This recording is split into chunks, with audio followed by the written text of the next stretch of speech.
Hello students and welcome to the new chapter of Standard 10 Science. So today I will start chapter number 15, which is our environment. So let's start. We have heard the word environment often being used on the television, in newspapers and by people around us. Our elders tell us that environment is not what it is used to be earlier. Others say that we should work in a healthy environment, and global summits involving the developed and developing country are regularly held to discuss environmental issues. So in this chapter we shall be studying how various components in the environment interact with each other and how we impact the environment. Okay, so इस chapter में basically we will discuss about what is environment, what are its components, how can we preserve our environment, and what are our responsibility to maintain environment for our future generations. Okay, so it is not the responsibility of any government or any one person, but it is the responsibility of all the people, all the citizens of our country to protect our country's environment. And for example, you have read the World Health Organization, which is the world international organization for health issues. So same way we have UNEP, United Nations Environment Protection Agency, which protects the environment for our whole earth. Okay, so now environment is a big concern for all the people around us. So let's start. First we will discuss about ecosystem. Okay, what are its components and what do you mean by ecosystem? All organisms such as plants, animals and microorganisms and human beings as well as the physical surroundings interact with each other and maintain a balance in nature. ठीक है, जो भी आप अपने आजू बाजू देखते हैं वो एनिमल्स, फिर माइक्रो ऑर्गेनिजम्स, हम लोग ह्यूमन बींग्स, ठीक है, we all are related to the environment. Okay, all the interacting organisms in an area together with the non-living constituents of the environment form an ecosystem. Thus an ecosystem consists of biotic components comprising living organisms and abiotic components comprising physical factors like temperature, rainfall, wind, soil and minerals. So ecosystem में दोनों components आ गए. हम लोग जो living organisms है वो भी आ गए और नॉन लिविंग जो फिजिकल फैक्टर्स है, जैसे रेनफॉल होता है, कितना टेम्परेचर है, कौन सी सॉइल है, कौन सा वाटर है, विंड है, मिनरल्स है, सब कुछ हमारी अर्थ को मिला के और जो अर्थ में रहते हैं सबको अगर हम कंसीडर करें तो उसको हम लोग इकोसिस्टम बोलते हैं. For example, if you visit a garden you will find different plants such as grasses, trees, flowers bearing plants like rose, jasmine, sunflower and animals like frogs, insects and birds. ठीक है, एक garden में आपको देखो कितने सारे grass, कितने trees, कितने फ्लावर्स, कितने एनिमल्स, कितने इंसेक्ट्स, कितने बर्ड्स देखने को मिलते हैं. तो वो पूरी गार्डन की एक इकोसिस्टम हो गई. All these living organisms interact with each other and their growth, reproduction and other activities are affected by the abiotic components of ecosystem. So a garden is an ecosystem. Other types of ecosystem are forest, pond and lakes. These are natural ecosystems while gardens and crop fields are human made or artificial ecosystems. Okay, जो हमारे forest और वो सब होते हैं वो natural ecosystem है कि वो गॉड ने बनाए हैं और उसमें जो एनिमल्स होंगे, जो फ्लावर्स होंगे, फौना होंगे, सब कुछ नेचर के द्वारा क्रिएटेड होगा. लेकिन जो गार्डन्स है, जो क्रॉप फील्ड मतलब फार्म्स है, वो सारे ह्यूमंस बनाते हैं और ह्यूमंस उसमें डिफरेंट क्रॉप्स ग्रो करते हैं, ग्रास ग्रो करते हैं, ठीक है, और उसको वेल मेंटेन करते हैं. तो ये सारी छोटी छोटी इकोसिस्टम है. Let's study about activity 15.1. You might have seen an aquarium. Let us try to design one. What are the things that we need to keep in mind when we create an aquarium? ठीक है, aquarium में क्या क्या आपको space की requirement होगी. तो सबसे पहले वाटर चाहिए होगा. ठीक है, वाटर में फिर फिश चाहिए होगी. फिर फिश को सर्वाइव करने के लिए डिजोल्व ऑक्सीजन चाहिए होगा. फिर उसको खाने के लिए फूड चाहिए होगा. ठीक है, so this all are the requirement to create an aquarium. We can provide oxygen throughout an oxygen pump and fish food which is available in the market. ठीक है, आप लोगों ने बबल्स देखे होंगे कि एक्वेरियम में आर्टिफिशियली हम लोग बबल्स सप्लाई करते हैं. वो बबल्स कुछ नहीं, डिजॉल्व ऑक्सीजन है कि जो गिल्स के थ्रू फिश लेगी और ब्रीथिंग करेगी, और हम फूड भी उसमें डालते हैं. If we add a few aquatic plants and animals, it can become a self-sustaining system.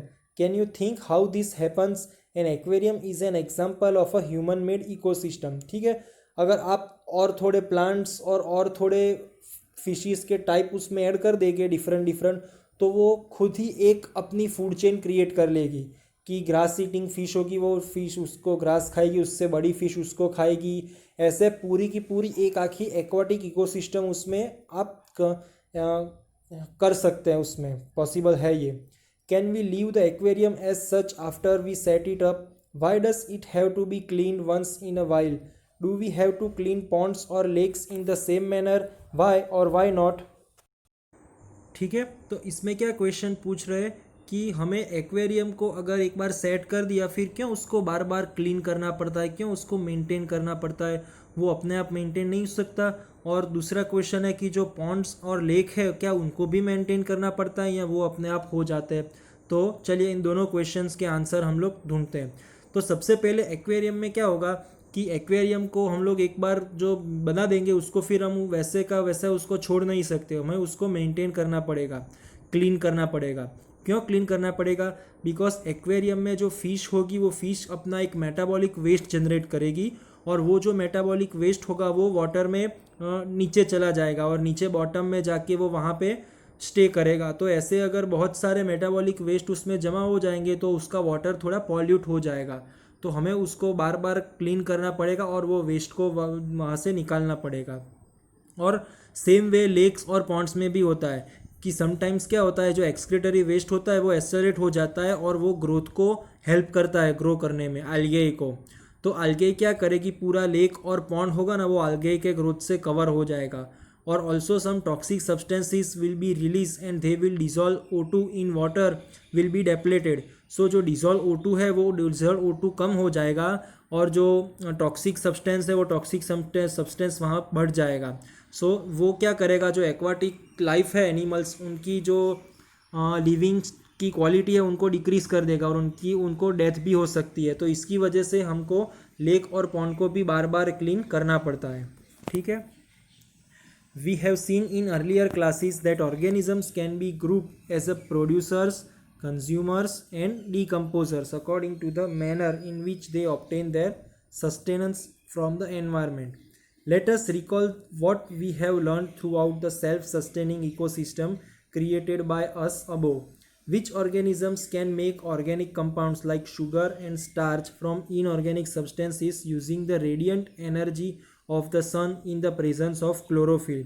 All green plants and certain bacteria which can produce food by photosynthesis come under this category and are called producers. ठीक है, हम अपना food खुद नहीं बनाते हैं, ठीक है, हम प्लांट्स का एंड क्रॉप्स का अपने फूड को यूज़ करते हैं. सो बेसिकली जो फर्स्ट फूड की स्टार्टिंग होगी वो लोग हैं कि वो लोग क्लोरोफिल की हेल्प से एंड फोटोसिंथेसिस की हेल्प से अपना फूड बनाएंगे. तो they are consider as a producers.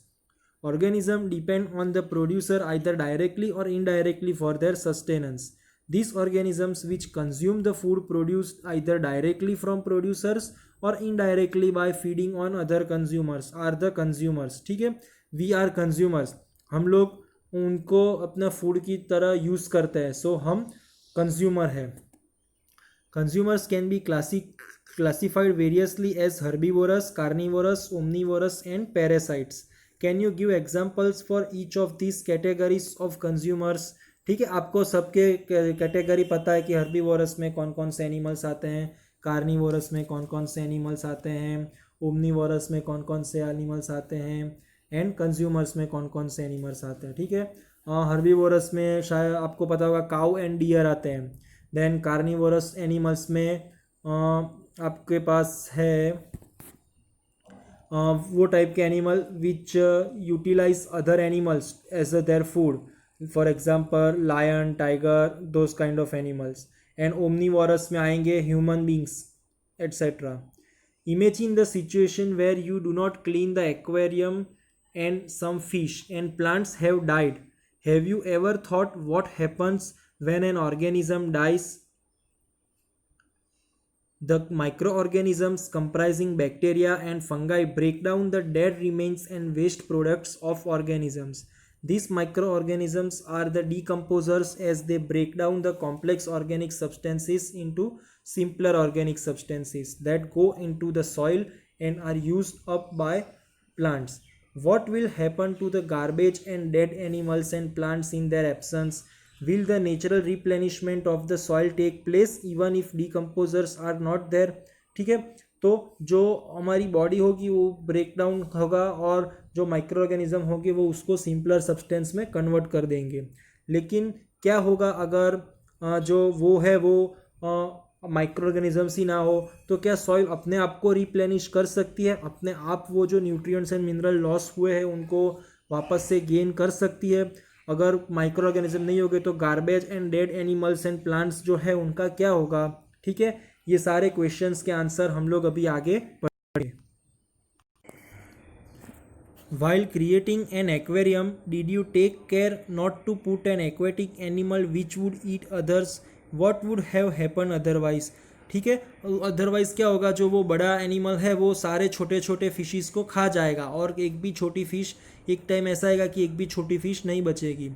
Make groups and discuss how each of the above groups of organisms are dependent on each other. ठीक है, ये जो प्रोड्यूसर्स है, कंज्यूमर्स है, वो कैसे एक दूसरे पे डिपेंड है. Right the aquatic organisms in order of who Yeats whom and from a chain of at least 3 steps. तो फर्स्ट स्टेप में आपका प्रोड्यूसर आएगा. ठीक है, प्रोड्यूसर में एल्गे हो गए और स्मॉल एक्वाटिक प्लांट्स हो गए इसमें. देन सेकेंड बॉक्स में आपका स्मॉल एक्वाटिक इंसेक्ट आ जाएंगे, स्मॉल फिशिस वो सब आ जाएंगे. और थर्ड बॉक्स में बिग फिशिस और दोज टाइप ऑफ कंज्यूमर्स और कार्निवोरस एनिमल्स आ जाएंगे. Would you consider any one group of organisms to be primarily importants? Why और वाई नॉट? ठीक है, आप इसमें सब में कोई एक ग्रुप को इम्पोर्टेंस देंगे तो हाँ, सबसे पहला जो प्रोड्यूसर वाला ग्रुप है ना उसको हम लोगों को इम्पोर्टेंस देना चाहिए, because producer should be given primary importance. They form first trophic level and all the consumers directly और indirectly depend on plants for their food requirement. So अगर प्रोड्यूसर्स ही नहीं होंगे तो हमारी चेन ही आगे नहीं बढ़ेगी और हमें आगे पूरी ये सिस्टम नहीं मिलेगी. So producers are most important organisms. Okay, so now यहाँ तक रखते हैं. ठीक है, 15.1.1 फूड चेन्स एंड वेब से हम लोग नेक्स्ट लेक्चर में स्टार्ट करेंगे. ठीक है, सो तब तक आप लोग एक बार ये पढ़ लीजिएगा और कोई भी क्वेश्चन हो तो मुझे पूछ लीजिएगा. Thank you.